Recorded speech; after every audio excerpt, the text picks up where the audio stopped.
Olá pessoal, vamos continuar o nosso estudo do livro de Apocalipse, lendo o nosso livro O Cordeiro e Seus Inimigos, de Rubel Shelley. Hoje vamos dar início ao capítulo 9 desse livro, que corresponde ao capítulo 13 de Apocalipse. E o capítulo 9 diz o seguinte: Os aliados do dragão. Ao iniciar-se a segunda metade de Apocalipse, é preciso certificar-se da lista de personagens que atuarão nos atos finais do livro.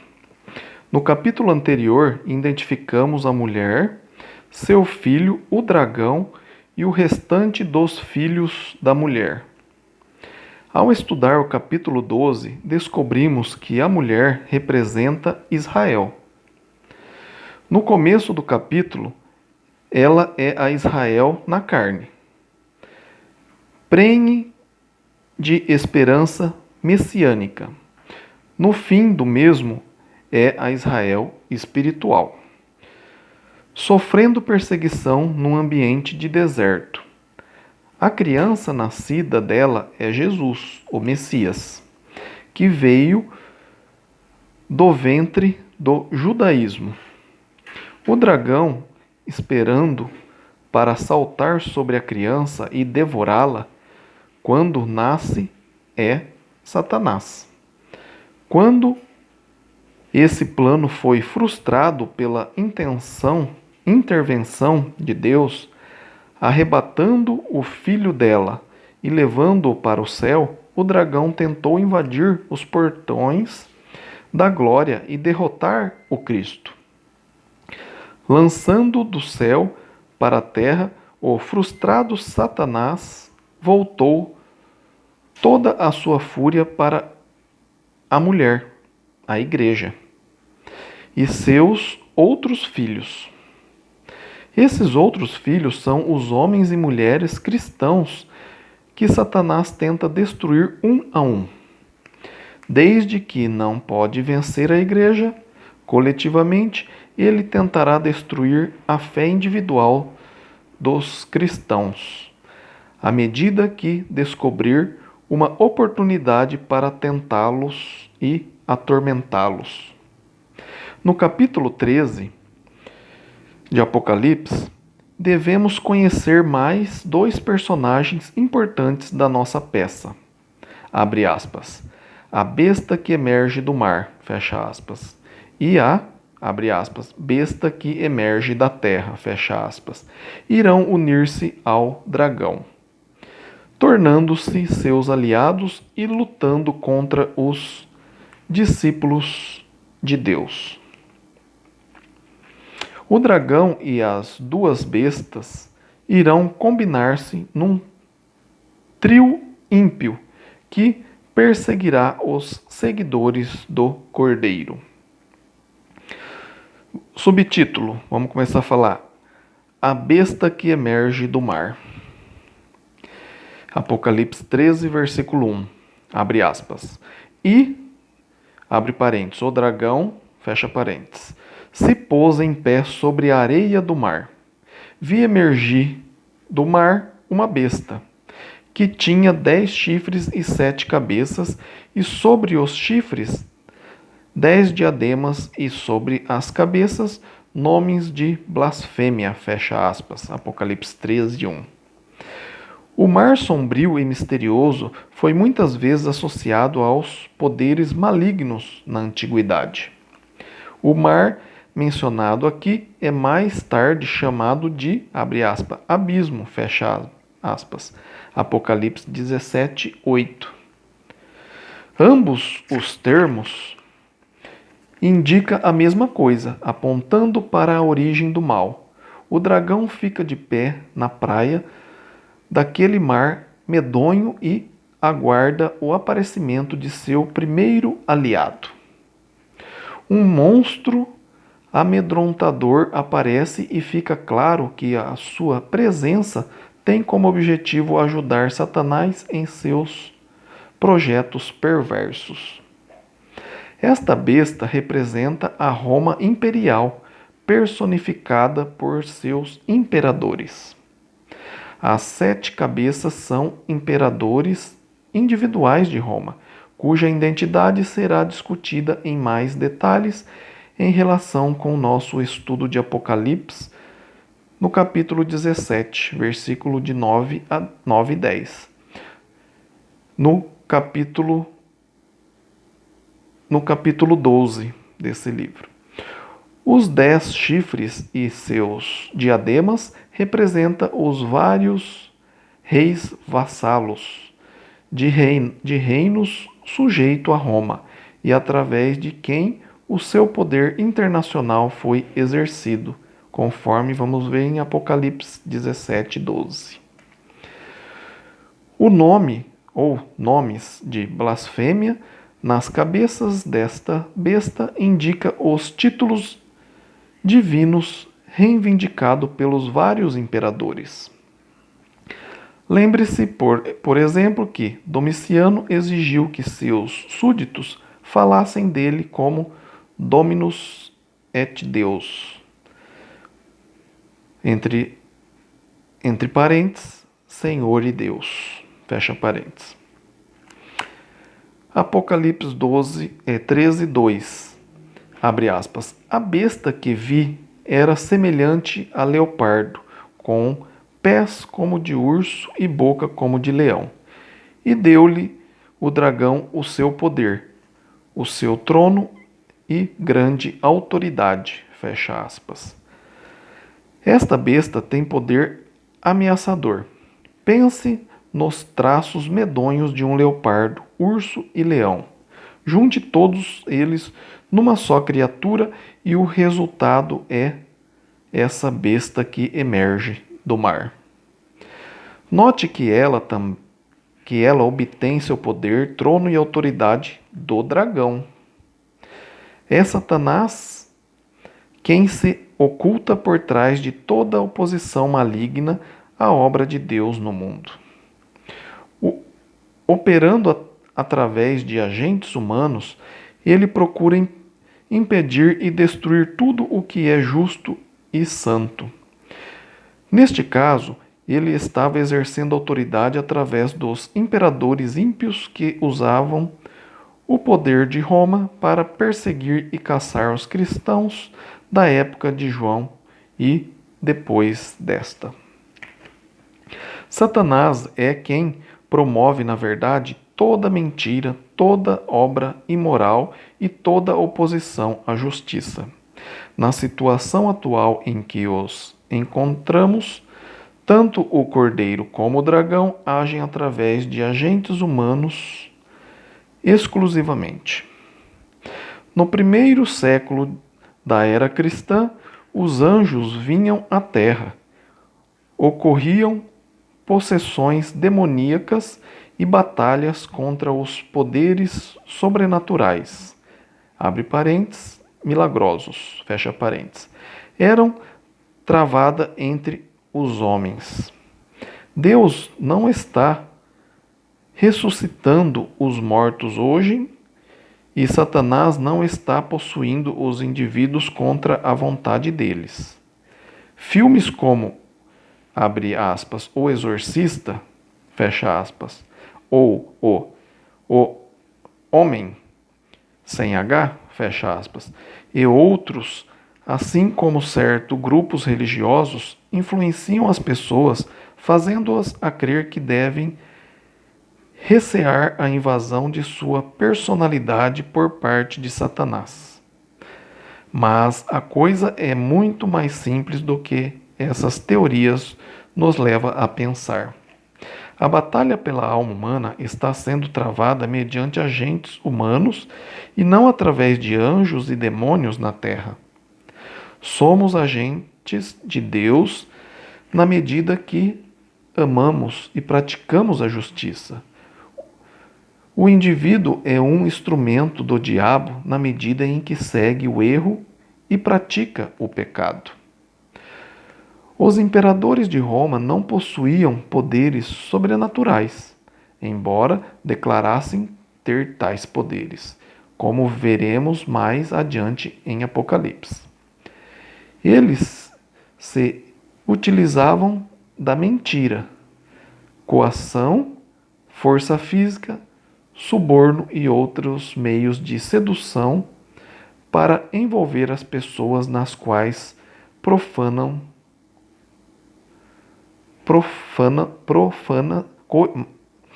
pessoas nas coisas profanas de Satanás. Desculpe. O diabo fica feliz em confiar sua obra na terra a tais pessoas, pois sabe que farão uso de todo o seu poder para levar adiante a sua causa. Um dos aspectos mais intrigantes e amedrontadores a respeito dessa besta que emerge do mar é um ferimento em uma de suas cabeças, que parece grave, o bastante para matá-la, mas do qual recuperou-se. Abre aspas. Apocalipse 13, 3. Então vi uma de suas cabeças como golpeada de morte. Mas essa ferida mortal foi curada, e toda a terra se maravilhou, seguindo a besta. Fecha aspas. O mito chamado Nero redivivou da imagem a esta. Peraí, vou ler de novo. O mito chamado Nero redivivou da origem a esta imagem. Nero morreu pelas suas próprias mãos em 68 d.C., depois do Senado romano tê-lo condenado à morte. Como tinha sido muito odiado pelo povo nos últimos anos de seu governo, houve grande júbilo quando foi anunciado a sua morte. Logo a seguir, porém, começou a circular um rumor de que ele não estava realmente morto, mas tinha fugido em direção a Pártia e voltaria para lutar contra Roma, a fim de castigar o império por tê-lo rejeitado. No fim do primeiro século, a ideia de que Nero continuava vivo desapareceu, sendo substituída pelo temor ainda mais ridículo de que ele voltaria dos mortos para comandar exércitos contra Roma. Tanto a presente passagem como Apocalipse 17, 11 parecem refletir este mesmo cenário, apesar de haver uma pequena modificação. Não se trata de João, um cristão, acreditar nesse mito gentil, mas de ter usado um mito conhecido e geralmente compreendido para comunicar aos cristãos parte da dura realidade de sua situação sobre os sucessores do perverso Nero. Abre aspas. Nero realmente voltará, mas reencarnado num outro governante perseguidor, um oitavo que faz parte dos 7. Fecha aspas. Está no livro de Cairde. Nero mandou uma terrível perseguição da igreja em Roma, e nas suas cercanias, depois de um grande incêndio na capital no ano 64 depois de Cristo. À medida que essa perseguição foram revividas e ampliadas sobre imperadores subsequentes, abre aspas, e toda a terra se maravilhou seguindo a besta, fecha aspas. Ele parecia invencível. As perseguições imperiais da igreja terminaram com a morte de Nero. Todavia estavam sendo repetidas na última década do primeiro século. João estava no exílio, Antipas foram martirizado e o pior ainda estava por vir. A reação do mundo não cristão a essa nova perseguição é descrita desse modo, abre aspas, e adoraram o dragão porque deu a sua autoridade à besta. Também adoraram a besta, dizendo, quem é semelhante à besta? Quem pode pelejar contra ela? Foi-lhe dada uma boca que proferia arrogância e blasfêmia, e autoridade para agir 42 meses. E abriu a sua boca em blasfêmia contra Deus, para lhe difamar o nome e difamar o tabernáculo, a saber, os que habitam no céu. Foi-lhe dado também que pelejasse contra os discípulos e os vencesse. Deu-se-lhe ainda autoridade sobre cada tribo, povo, língua e nação. Fecha aspas. Apocalipse 13, de 4 a 7. Essa linguagem não seria apropriada para a perseguição limitada dos discípulos sobre o reino de Nero. Ele confiou-se a Roma a sua vizinhança e suas vizinhanças. A perseguição encabeçada por esta besta rediviva abrange, abre aspas, cada tribo, povo, língua e nação, fecha aspas. Este é o relato de uma perseguição universal sob Domiciano e seus sucessores, e uma repetição das táticas de Nero numa escala bem mais grandiosa do que ele ousaria planejar. Uma referência clara ao culto ao imperador, iniciado sobre Domiciano, é encontrada no versículo seguinte, abre aspas, e adorá-la-ão todos os que habitam sobre a terra, aqueles cujo nome não foram escritos nos livros da vida do Cordeiro, que foi morto desde a fundação do mundo. Fecha aspas. Apocalipse 13, versículo 8. Os indivíduos não regenerados adoraram a besta. Os que têm o seu nome registrado no livro da vida do Cordeiro não transigem. Eles só têm uma divindade e só se entregam a um Senhor. Nas palavras de Paulo, abre aspas, porque ainda que há também alguns que se chamam deuses, quer no céu ou sobre a terra, como há muitos deuses e muitos senhores, todavia para nós há um só Deus, o Pai, de quem são todas as coisas e para quem existimos. E um só Senhor, Jesus Cristo, pelo qual são todas as coisas e nós também por ele. Fecha aspas. 1 Coríntios, capítulo 8, versículos 5 e 6. Embora todos os imperadores, desde Augusto, tenham sido transformados em deuses pelo Senado após sua morte, entrando no panteão romano, Domiciano foi o primeiro a atribuir-se as prerrogativas da divindade enquanto vivo. Ele exigiu que fosse erigidas estátuas de sua pessoa e que os súditos do império manifestassem sua lealdade a Roma, cultuando o seu santuário. Os cristãos não cederam a Domiciano, recusou-se a isentá-lo da exigência. Foi esse o início das perseguições. Uma comovente advertência com a perseverança e fidelidade é dada nas seguintes palavras, abre aspas, se alguém tem ouvido, ouça.